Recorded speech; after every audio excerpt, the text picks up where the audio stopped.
जय हिंद प्यारे बच्चों। कक्षा 7 के बच्चे ध्यान देंगे। अब हम हिंदी पाठ्य पुस्तक के द्वितीय भाग 2 में पहली जो कविता है, पाठ में पहली कविता है कलम आज उनकी जय बोल। ये आपका रामधारी सिंह दिनकर द्वारा रचित है।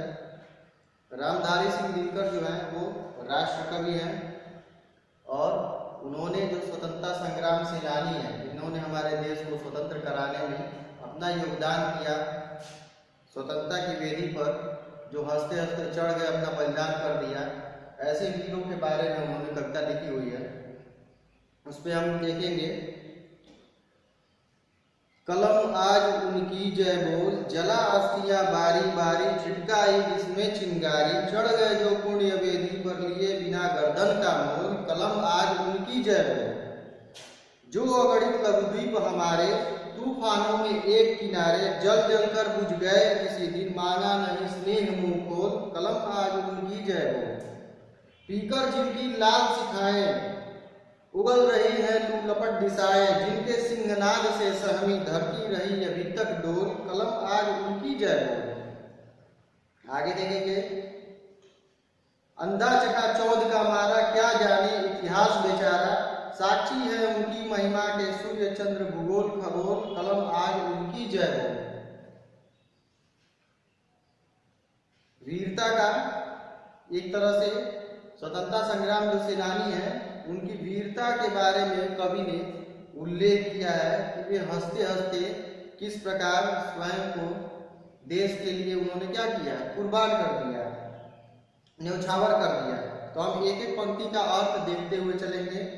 कलम आज उनकी जय बोल, जला अस्थियां बारी बारी। कलम आज उनकी जय बोल कि कलम कलम या लेखनी, तू आज उनकी जय बोल, उनकी गुणगाथा, उनके गुणगान के बारे में लिखो, उनके जीवन के बारे में लिखो। किनके बारे में? जिन्होंने हमारे देश को स्वतंत्र कराने में अपना सर्वस्व न्यौछावर कर दिया, बलिदान कर दिया, कुर्बान कर दिया। जला अस्थियां बारी बारी, जला अस्थियां बारी बारी, अस्थियां यानी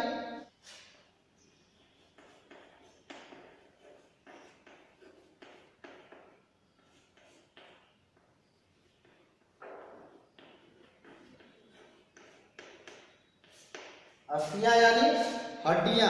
जला अस्थियां बारी बारी यानी इन्होंने क्या किया, अपने शरीर और अपनी हड्डियों यानी अपनी अस्थियों को जलाकर, छिटकाई जिनमें चिंगारी। उन्होंने क्या किया, चिंगारी, किस चीज की चिंगारी फैलाई उन्होंने? स्वतंत्रता संग्राम की, देश को मुक्त कराने की, देश को स्वतंत्र कराने की, देश को परतंत्रता की बेड़ियों से स्वतंत्र कराने के लिए उन्होंने क्या किया, अपने देह का, अपने शरीर का त्याग किया। क्यों त्याग किया? कि ये स्वतंत्रता संग्राम की जो चिंगारी है वो और ज्यादा भड़क सके, लोग इसमें अपना सहयोग दे सके और सारे लोग जागृत होकर देश की स्वतंत्रता के लिए एक साथ कार्य कर सके। इसके लिए उन्होंने क्या किया, अपने आप को न्यौछावर कर दिया ताकि लोगों में देशभक्ति की भावना का जन्म हो जाए। चढ़ गए जो पुण्य वेदी पर, चढ़ गए जो पुण्य वेदी पर, पुण्य वेदी यानी पुण्य यानी पवित्र, पुण्य वेदी यानी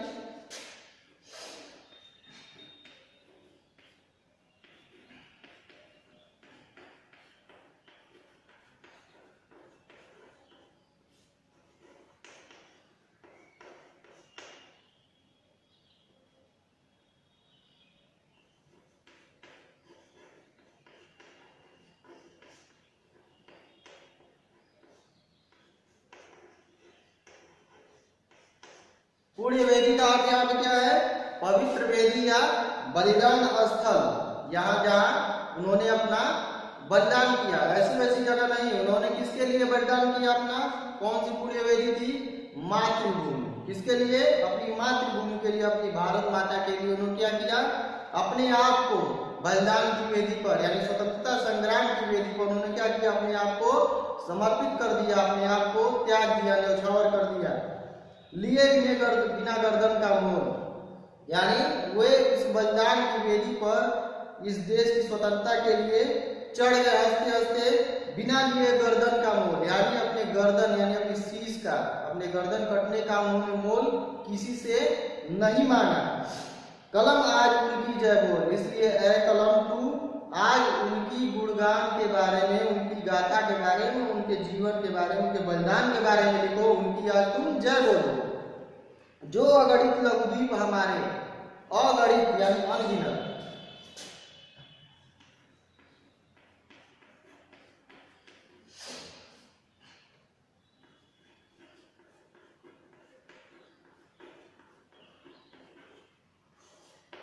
अगणित यानी अनगिनत जिनकी गणना न की जा सके, अनगणित लघुद्वीप हमारे, लघुद्वीप छोटे दिए,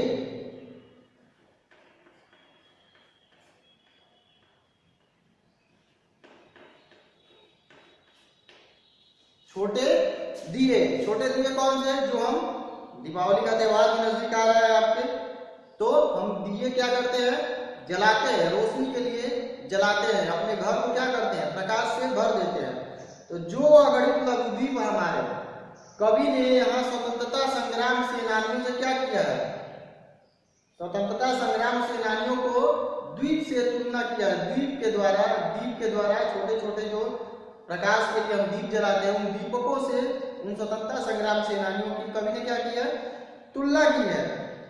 तूफानों में एक किनारे जल जलकर बुझ गए किसी दिन, मांगा नहीं स्नेह मुंह को।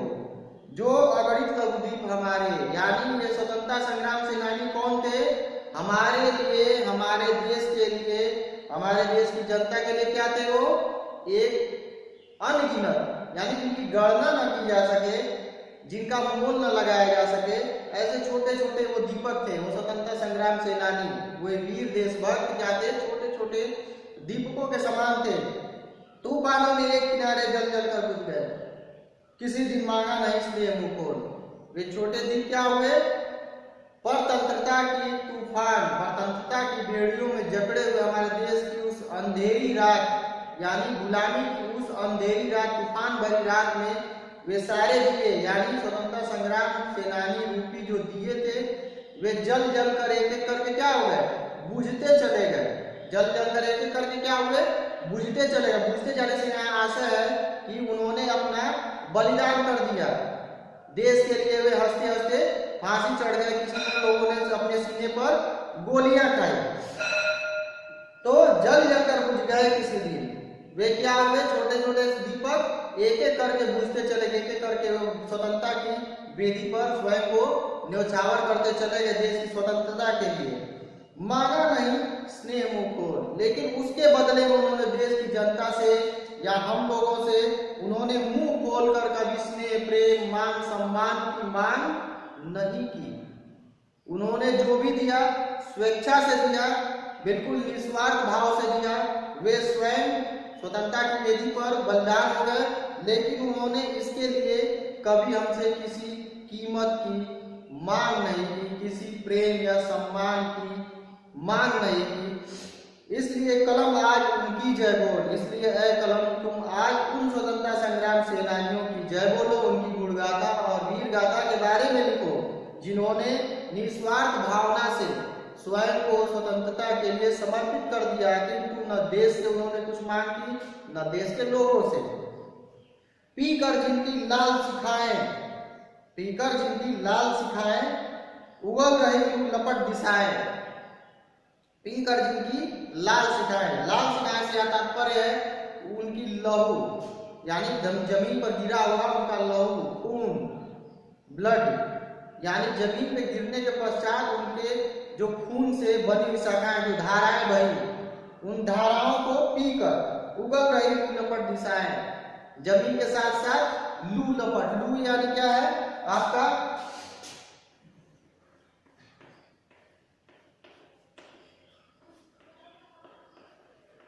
हमारे यहाँ गर्मी के महीने में लू बहती है। लोग कहते हैं ना कि हमारे यहाँ गर्म हवा जो चलती है, गर्मी में लू बह रही है, उसे गर्म हवा को हम क्या कहते हैं, लू। लू लपट दिशाएं, लू के समान जो दिशाएं हैं, चारों तरफ की जो दिशाएं हैं, भूमि, धरा, आकाश, पाताल, यहाँ से क्या है, लू लपट दिशाएं। उनके खून को पीने के पश्चात, यानी उस जगह पर वहां उनके खून के बिखरने के पश्चात सूखने के पश्चात वहां से क्या निकल रहा है? लू लपट, गर्म आग के समान लपटे वहां से गर्म हवाएं निकल रही हैं, जिनके सिंहनाद से सहमी, सिंहनाद यानी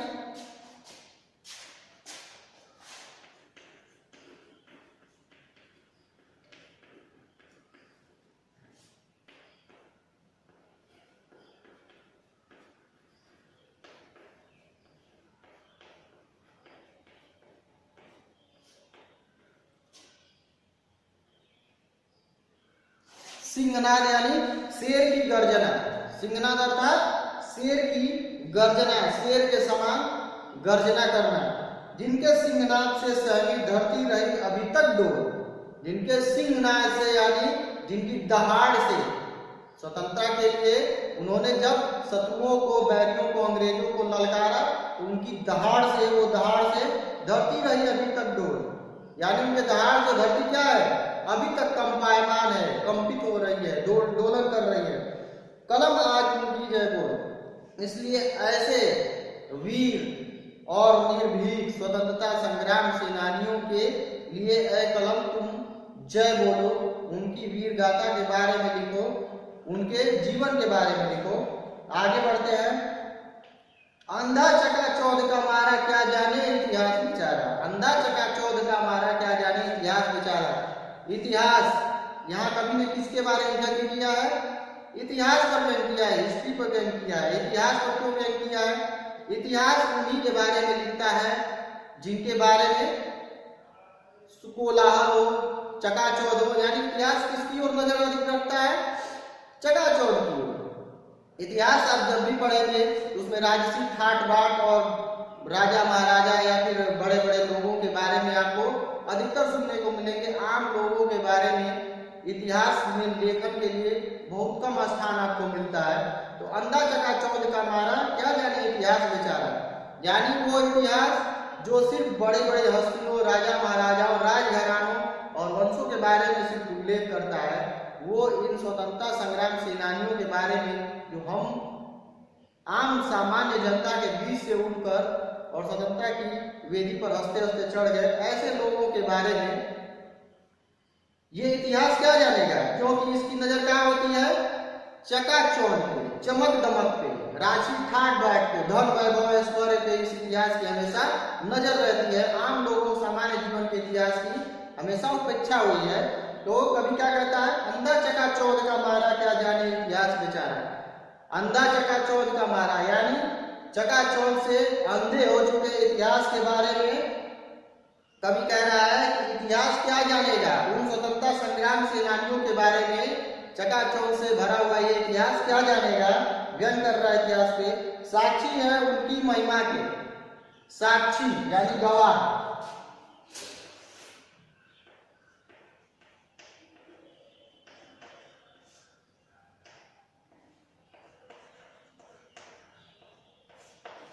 साक्षी यानी गवाह, गवाह जो उनकी गवाही दे सके, उनके बारे में सबूत दे सके।